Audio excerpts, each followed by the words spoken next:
कि 64,000 आपके निवासी हैं, 2.5% की रेट से बढ़ती है, तो 3 साल के अंत में निवासियों की संख्या क्या हो जाएगी? देखो कितना अच्छा क्वेश्चन है। 2.5%, 5% कितना होता है? 5% कितना होता है? आप में से कौन लोग जानते हैं? 5% कितना होता है? 5% होता है सर 1/20, तो उसका आधा कितना हो जाएगा? 1/40। तो 1/40 है, तो अगर आपकी जनसंख्या 40 से कितनी हो रही है? 41 हो रही है। 40 से 41 हो रही है, 40 से 41 हो रही है, तो 3 साल में ही तो हो रही है, 3 साल के बाद। तो अगर आपसे पूछा जा रहा है कि यहां 64,000 है, तो 64,000 आपका 64,000 के बराबर है, तो 1:1, यानी कि आपको 41 का क्यूब निकालना है। तो पहली बात तो इन दोनों में से आंसर होगा, पहली बात। दूसरी बात, 41 का स्क्वायर कितना होता है? 1681 इंटू 41। अब आपको केवल डबल डिजिट पे काम करना है, तो मैं कहता हूं यार 41 और 81 का जब गुणा करेंगे तो एक एकम एक, सबको पता लग रहा है यार, 2 आएगा। 21 वाला आंसर होगा, ऑप्शन नंबर सी आंसर होगा। x+1 इस पूरे बहुपद का एक फैक्टर है, एक कारक है, तो a का मान। तो आपको मैंने बताया था कि अगर ये इसका एक फैक्टर है तो x+1 बराबर 0 रखने पर जो x की वैल्यू निकल कर आ रही है -1, उसे यहां रखते हैं। तो -1 का स्क्वायर -3a-1 प्लस का 3a-7 0 के बराबर कर दीजिए। तो आपको पता है, तो ये कितना हो जाएगा? 1 प्लस का 3a प्लस का 3a माइनस का 7 बराबर 0। इधर लेकर जाओगे तो 6a बराबर आ गया 1। तो a का मान कितना होगा? 1 होगा।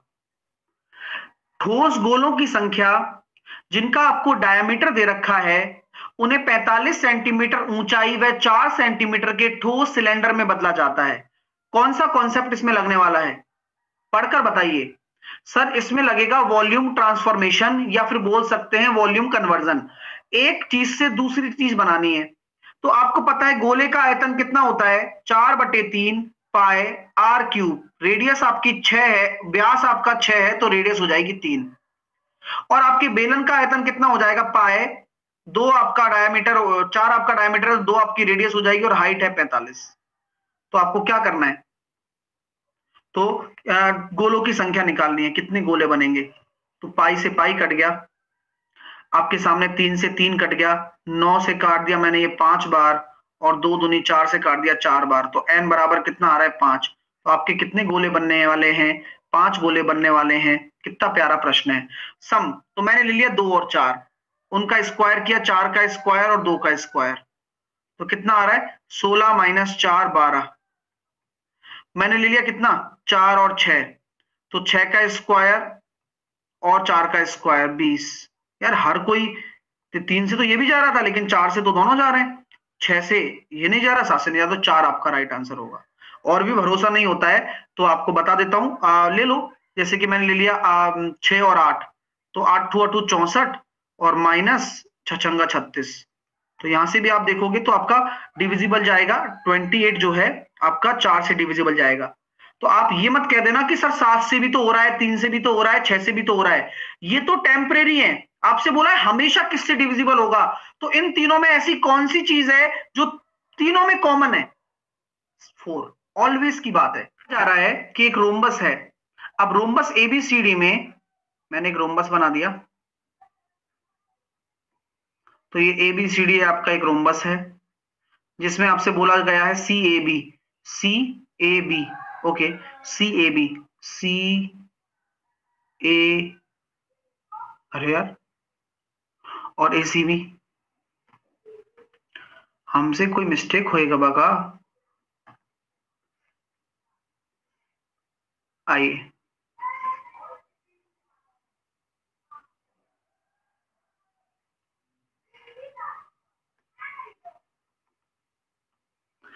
तो क्या हम कह सकते हैं क्या ए बी सी डी बना देते हैं? अब वो जो चाह रहा है वो करना पड़ेगा, फिर और क्या करें। तो बोले चाह रहा है तो ले भाई चाह, तो सी ए बी, तो सी ए बी, तो यहां पर आपके सामने जो एंगल आ गया वो ये निकल कर आ गया 35। तो आप क्या क्या जानते हो इसके बारे में, क्या पता है आपको? मैं कह सकता हूं क्या कि यार सी ए बी अगर मेरे पास है तो ए सी बी कितना होगा, ए सी बी, ये साइड और ये साइड बराबर होंगे तो ये भी तो 35 ही होगा। वेरी गुड सर, आपको तो आता है। चलो, तो एबीसी का माप कितना होगा, यानी कि इस वाले एंगल का, तो जब ये 70 हो गए तो ये 110 हो गया ना। क्या बात है सर। एक ऊर्ध्वाधर पोल है, लंबाई और जमीन पर छाया, यानी कि लंबाई अगर 5 होगी ना तो ये आपकी रियल लाइफ लेंथ है और आपकी ये क्या है, शैडो है। तो बोला जा रहा है कि अगर आपकी पोल की लंबाई 80 है तो यानी कि 5 बराबर अगर 80 है तो शैडो कितनी होगी, तो 1 रेशो बराबर 16, शैडो हो जाएगी 48। आपको पता है कि tan ये वाला थीटा और tan ये वाला थीटा बराबर 1 है। ये तभी हो सकता है जब θ1 प्लस θ2 आपका 90 डिग्री हो, यानी कि x plus Y plus X minus Y बराबर 90 डिग्री होना जरूरी है। बिल्कुल, ये बताया हुआ है। इसी पे मैंने कितनी बार बोला था कि आएगा आएगा आएगा, तो आ गया आज। तो यहां पर हम कह सकते हैं 2x बराबर आपका 90 है और x बराबर 45 है भैया। x बराबर अगर 45 है तो यहां रख देंगे, तो 45 दूनी 90, तो यानी कि ये हो जाएगा कितना, साइन 30, और 45 इंटू 4 यानी कि 15 चौकी 60 कॉस 60। अब दोनों की वैल्यू सेम होती है, 1/4 आंसर आ गया। एक वृत्त पर ए और बी पर सी बिंदु से स्पर्श रेखाएं खींची जाती हैं, बाहर से खींची जा रही है, ठीक है।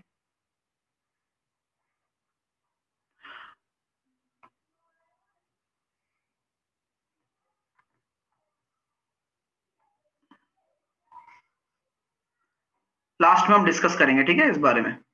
थोड़ा रुक जाओ अभी, चलिए। तो देखिए, ए और बी आपके बोला जा रहा है और मैंने बोला है कि बिंदु सी पर बिंदु सी आपका एक स्पर्श रेखा खींची जाती है जो कि ए और बी है, मैंने मान लिया। और ओ आपका एक वृत्त का केंद्र है, मैंने ये भी मान लिया। हमसे बोला जा रहा है ए ओ सी, है ना, ए ओ सी, ए ओ सी आपको बोला जा रहा है 60 डिग्री है।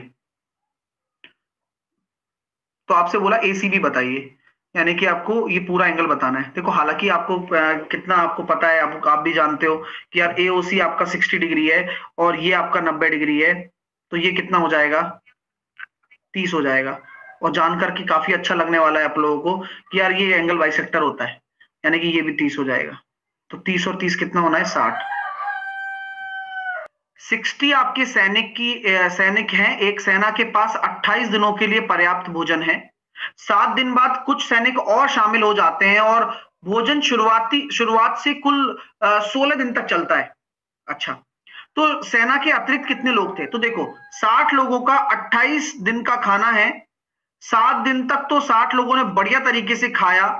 उसके बाद और सैनिक आ गए, एक्स सैनिक आ गए, और उसके बाद खाना कितने दिन चला, टोटल 16 दिन, यानी कि 7 दिन यहां हो चुके हैं। अब कितने दिन और चलेगा, 9 दिन और। सॉल्व कर लेते हैं, तो 60 इंटू 28 में से 60 इंटू 7 जाएंगे तो कितना बचेगा, 60 इंटू 21 बचेगा। तो यहां पर हम इसको सॉल्व करते हैं, तो 60 प्लस एक्स इंटू 9, 9 से मैंने काटा, 3 से काटा 7 बार और इस 3 से काटा 20 बार, तो ये कितना हो गया, 140 में से 60 गए तो 80, तो 80 सैनिक आ गए एक्स्ट्रा, तब जाके ये काम हुआ है कि खाना 9 दिन में खत्म हो गया। उसके बाद 2 सेंटीमीटर ऊंचाई वाले 80 छोटे बेलनों को पिघलाकर, कितने, 80, कौन, बेलन, एक बड़ा बेलन बनाया जाता है, यानी कि 80 छोटे बेलन, यानी कि पाए आर स्क्वायर छोटा वाला इंटू एच मतलब 2 सेंटीमीटर, और एक बड़ा बेलन बनाया जाता है जिसकी पाई का बड़ा आर स्क्वायर और ऊंचाई कितनी है, 10 सेंटीमीटर। भाई क्या करें, सॉल्व करो और क्या। तो आर अपॉन आर बराबर कितना हो जाना है, 4/1। तो बोला क्या जा रहा है कि छोटे बेलन की त्रिज्या बड़े बेलन की त्रिज्या की कितने प्रतिशत है, तो छोटे बेलन की त्रिज्या बड़े बेलन की त्रिज्या की कितनी प्रतिशत है, 25%। भाई मजा आ रहा है क्या, बहुत मजा आ रहा है सर, सीखते जाओ बस। एक व्यक्ति ने 25 वस्तुओं को 2500 रुपए में बेचा, उसे 10% का नुकसान हुआ। 20% का प्रॉफिट कमाने के लिए वह 2400 रुपए में कितनी वस्तु बेचे। हथियार है मेरे पास, तो मैं कहता हूं यार एक वस्तु का दाम आ रहा है 2500, एक वस्तु का जो दाम आ रहा है वो कितना आ रहा है 2500 बटे 25, 10% का नुकसान मतलब 90% पर, और 20% का लाभ कमाना है तो 2400 में कितनी बेचनी पड़ेगी, तो 2400 बटे एक्स 120। सो इसका इससे गुणा कर दो, इसका इससे गुणा कर दो, खत्म काम। तो सर ये हो गया एक ये कट गया 100 बार, तो ये हो जाएगा 12,000 बराबर 90 इंटू 2400 बटे एक्स। तो 2 जीरो से 2 जीरो कट गई, 12 से कट गया 2 बार, 0 से कट गया 0, और x बराबर आ गया 18। क्या बात है सर, मतलब कुछ नहीं करना पड़ा, बस सीधा सा आंसर निकल